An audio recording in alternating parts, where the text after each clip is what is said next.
to Episode 7, Democracy versus Autocracy, What History Tells Us About America's Future. As we have discussed in previous episodes, there are many different forms of governments. America is in the process of choosing a new form of government. Unfortunately, we are currently headed toward some form of autocracy, oligarchy, plutocracy, theocracy, or dictatorship, which historically has the worst track record of success at providing prosperity, individual rights, and personal freedom. The governments most successful at prosperity, rights, and freedom are modern liberal democracies, constitutional monarchies with parliamentary systems, small inclusive republics, social democracies, and post-authoritarian democracies with economic growth. Let's look at the successful ones first. 1. Modern liberal democracies. We are designed to vigorously protect speech, press, religion, and minority rights. Though we do not do it perfectly, we have high GDP per capita, technological innovation, global trade, and welfare system. Our system is attributed to institutions like the rule of law, separation of powers, checks and balances on our institutions and leaders, universal suffrage, at least in name, and independent courts to keep governments accountable. Our weaknesses are political polarization, economic inequality, excessive politicization, and challenges of populism. Who are we? The United States, Canada, Western Europe, the United Kingdom, France, Germany, Scandinavia, Japan, South Korea, Australia, and New Zealand. Number 2, constitutional monarchies with parliamentary systems. They have strong economies and welfare protections with some of the freest societies ever created, with civil liberties and social rights like health care, education, and labor protections. Their success is based on a blended tradition of stability of monarchy with modern democracy, creating both continuity and adaptability. Who are they? United Kingdom, Sweden, Norway, Denmark, the Netherlands, Belgium, and Japan post-World War II. Number 3, small inclusive republic/city-states. Their rights and freedoms are based on their higher levels of participation and civic culture compared to their neighbors, thus giving them more local accountability, limited corruption, and strong civic traditions. Venice, Italy, prospered by dominating Mediterranean trade for centuries. Switzerland prospered by creating a thriving banking/innovative hub, and Costa Rica prospered by remaining stable in a turbulent region. Their weaknesses are that they are typically small in scale and hard to defend without alliances. Number 4, social democracies in the 20th and 21st centuries. The prosperity of these governments are among the highest living standard in the world. Their rights and freedoms not only protect civil liberties, but also guarantee social rights, such as health care, education, equality, and have strong safety nets. They are successful because they have found the right mix of economies, that is, capitalism plus redistribution, high trust in government, and strong democratic traditions. Who are they? Sweden, Norway, Denmark, Finland, and Iceland. Number 5, post-authoritarian democracies with economic growth. These governments went from poverty and ruin to advanced economies in 1 or 2 generations by transitioning from authoritarianism to vibrant democracies with strong rights and freedoms. Their success was helped by the United States support during the Cold War, plus their deliberate investment in education, technology, and export-driven economies. Who are they? South Korea, Taiwan, post-World War II Germany, and post-World War II Japan. These forms of governments are proven. They have historical records.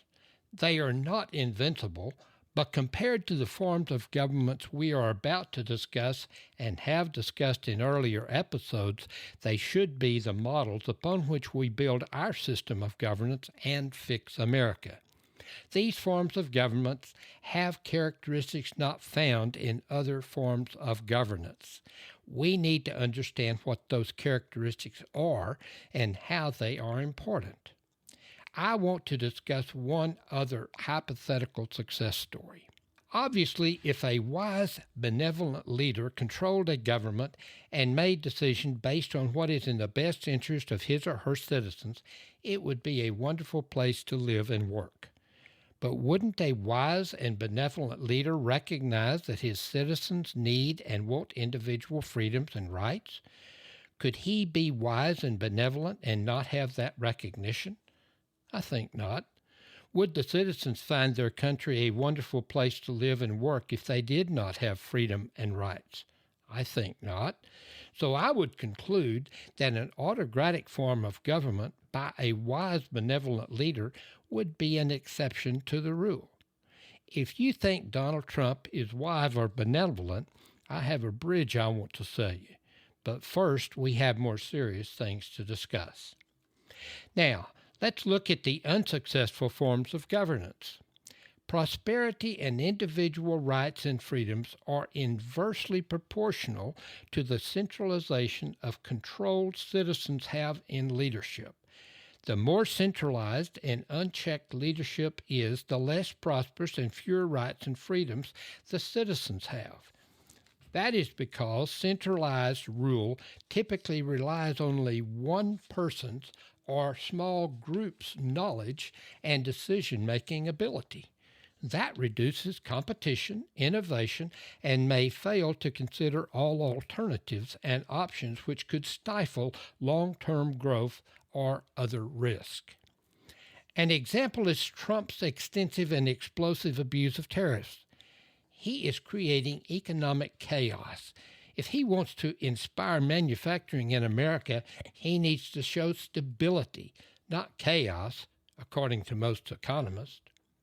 Another example was Stalin's collectivization policy from 1928 to 1940, where he forcibly consolidated individual peasant farms into large state-controlled collective farms called kolkhozs, or something like that, to fund rapid industrialization. It began with lies and exaggerations to the peasants, coupled with hollow promises. The policy was a dismal failure and led to a widespread agricultural collapse and a devastating famine in the early 1930s, resulting in millions of deaths, not counting its hindrance of agricultural productivity for years thereafter. Another example was China's CCP chairman Mao Zedong's Great Leap Forward industrialization campaign from 1958 to 1962, designed to transform the country from an agrarian society into an industrialized society through the formation of people's communes. It is estimated to have led to the deaths in mainland China of between 15 and 55 million deaths. It was possibly the largest famine in world history. Mao created unreasonable grain production quotas, which in theory would be sufficient to feed the peasant producers and supply urban industrial workers. Mao's exaggerated claims of surpluses were collected, leaving nothing for the peasants. Higher officials were afraid to tell Mao the truth, leaving farmers to starve to death. Again, we see the ablation of facts and truth at the heart of mass death and destruction of innocent civilians. Having a single leader, party, or small group of elite leaders is dangerous because he or she or they rarely tolerate opposition. Civil liberties like free speech, press, or religion are suppressed because they threaten authority. Centralized power means no independent judiciary or legislature exists to protect citizens' rights. Trump and his allies have directly called the free press, mainstream media, enemies of the state. Why would he do that? Because they criticize him. They question his authority. They challenge his interpretation of our Constitution and laws. He does not want to be questioned, criticized, or challenged. And now he is overtly, openly defying constitutional norms and laws by using the Department of Justice to seek recrimination against those who have criticized him and against his political enemies. He is suing Ivy League universities to force them to relinquish control of their institutions to him.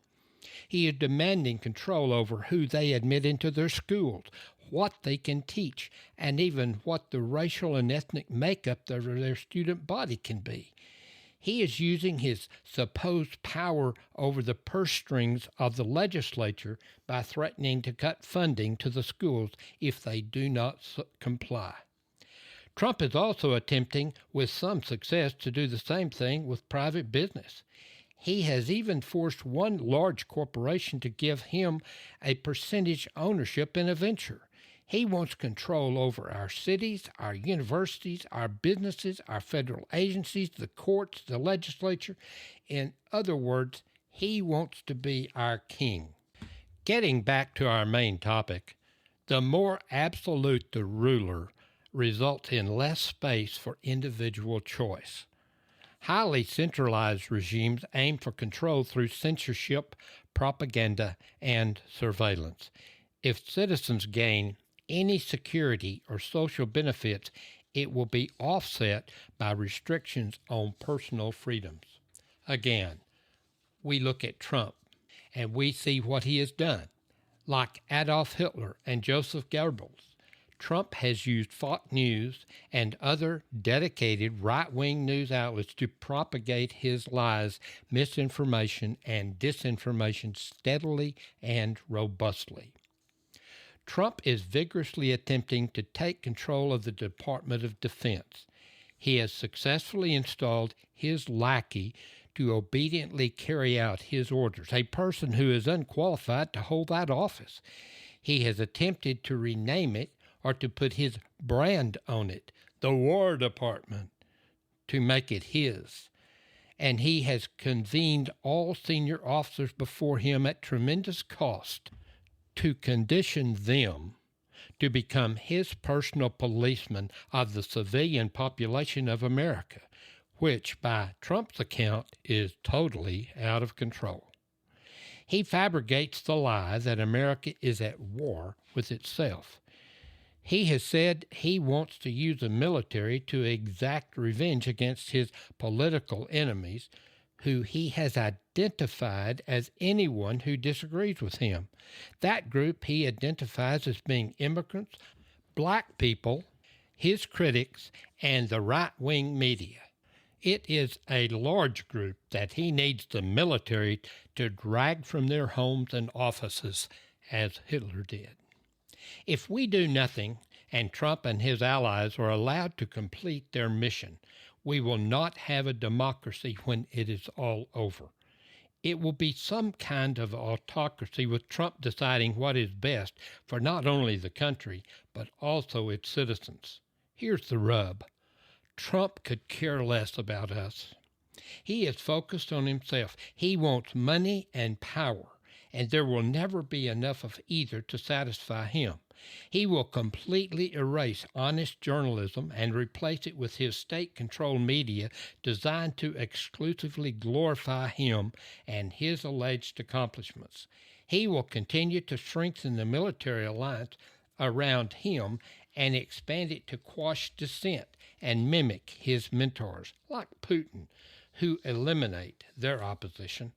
He will impoverish our nation until his death, or the conditions get so desperate that there is a violent revolution and he is beheaded, or he misguidedly gets us into another war and uses a nuclear option. It's not a pretty sight. But that does not have to happen. We have a choice. We can tell our friends and neighbors what is happening to our nation and ask them to think about what kind of government they want. We can open a dialogue with them and find out if they prefer to have a system of governance that historically has not led to prosperity, individual rights and freedoms, or one that has led to prosperity, individual rights and freedoms. Then we can discuss what those two groups of governments look like in general and how to tell them apart.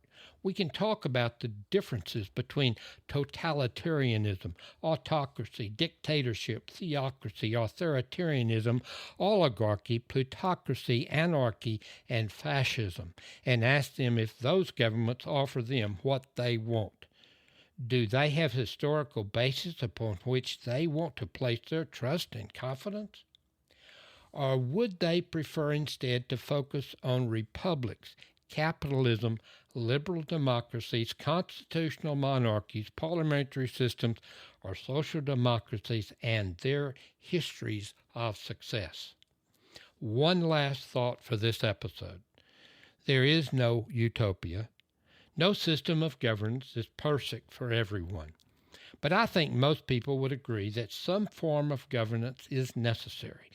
It really makes sense to pool our resources to accomplish certain things common within society. It also makes sense to me that it must make peace a central tenet. As a trial lawyer, I have often heard the saying that our courts are simply an alternative to having people shoot one another. In other words, we resolve our disputes civilly rather than with violence. It's not a perfect system and never will be, because most disputes will leave both sides unhappy. Yeah, I won, but look what it cost me. I tried a custody case many years ago in Wichita Falls. It was particularly nasty. After a week-long jury trial, my client, the husband, won everything we went after. I should have been filled with joy and pride. Instead, I felt sad and empty. Why? Well, the system worked. The parties got their problem resolved without bloodshed. But it was sad. Both parents were loving, but neither were educated, and the mother worked in a bar. She was even more unrefined than my client and made a terrible witness, and she had a board-certified family law attorney. A system of governments must be designed to deal with difficult issues. Sometimes it will be difficult to tell if it worked. The ultimate test may be, did it resolve the problem peacefully? Thanks for listening. Tune in for the next episode, and remember to hit the like button, leave your comments, and subscribe. Stay safe and resist.